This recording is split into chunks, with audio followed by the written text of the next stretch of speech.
West Australians been warned to prepare now for a tropical cyclone which could intensify into a Category 3 system off the far north coast. Angus Hines from the Bureau of Meteorology has more.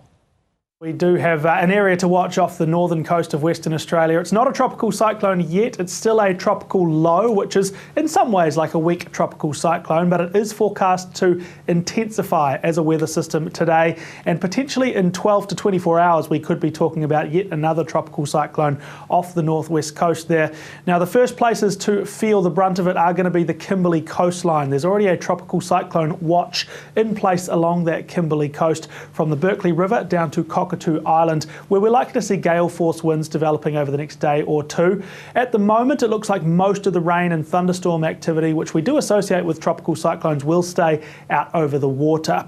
Then a little bit of good news in coming days. The latest modelling, the latest computer projections suggest it's going to veer away from the coastline through the first half of next week, Monday through Wednesday, but it does remain a weather system to watch because there is a chance that the latter half of next week, Thursday, Friday, Saturday, it could veer to the south once again and potentially return to the Pilbara or the Kimberley coast, maybe even late next week or next weekend. So a bit early to lock in those details, but communities along the northern coast of Western Australia should certainly watch this space. Right, Angus, if you could just organise for it to not go through Coral Bay, I'd very much appreciate that. Let's head to the east coast now. Showers in the coming days for Queensland and New South Wales.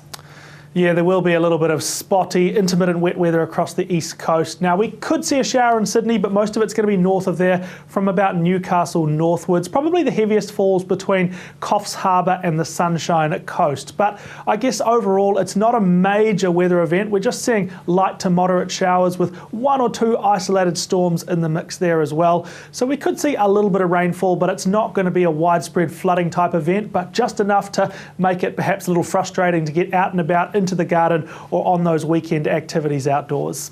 Angus, just having a look at the synoptic chart, there's a high that looks like it's developing in the Bight. What's that going to do?